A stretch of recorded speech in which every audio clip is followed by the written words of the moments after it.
We're entering the area now in the crosshairs of Russia's territorial ambitions, the heart of the Donbas region in eastern Ukraine. It's here that the Russians are now focusing, and where there's evidence of fresh attacks all along our route. As we travel in, we see reinforcements arriving all the time as the Ukrainians send extra troops and military hardware to fight the Russians off. This is one of the latest hits. In the past 24 hours, the Russians have hit a volley of strikes in towns like Bakhmut in eastern Ukraine, and just 30 kilometers down that road is newly captured Russian territory as they're trying to claim more and more land in the Donbas region. But the Russian bombs are finding new targets every day. The towns around here are being hit day and night. The targets in the center of heavily built-up residential areas. This was a factory providing heating for around 10,000 people in the district. There are a number killed in this attack, amongst them a soldier, and others who had a narrow escape. This soldier was in the middle of sending an audio note to his friend when the explosion happened. Oh my gosh. You were lucky. You were very lucky.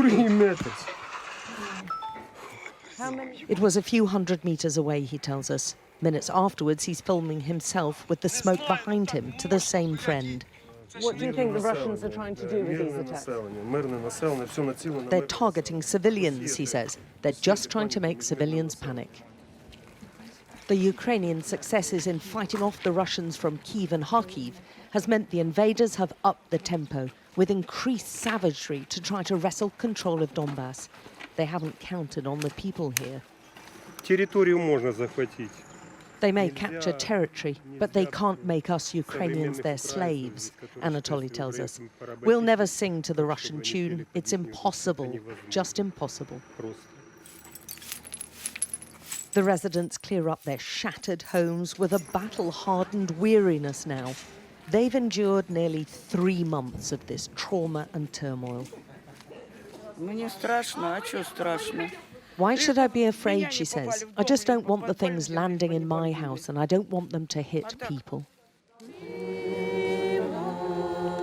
But people are dying, and families are suffering terribly. Every person who dies at home in their town or on the battlefield in Donbas, like Yuri, leaves behind broken-hearted relatives. Yuri was 32 years old. Among the mourners is his 13-year-old daughter, Darina, and his mother, Alina.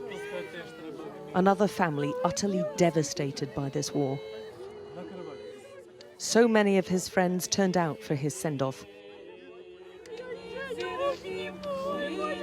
And saying goodbye never gets any easier. I want to hug you just one more time, she's crying. Mothers aren't meant to bury their children. Fellow soldiers try to give them the respect they feel a fallen comrade deserves. They know there's a chance they'll face the same fate, but they'll leave here to continue defending Donbas anyway. And to those who loved him and will miss him, Yuri dies a hero. Is it worth it? No, Alina says. No, it's not worth his death, because my child is gone. Just suddenly my child's gone, and I'm so sad. But he died a hero, she goes on, and I'm proud of him for that. Russia may have scaled down its military ambitions. The tactics and focus may have altered, but for those still being killed and terrorized, it doesn't feel much different. Alex Crawford, Sky News in the Donbas region, Ukraine.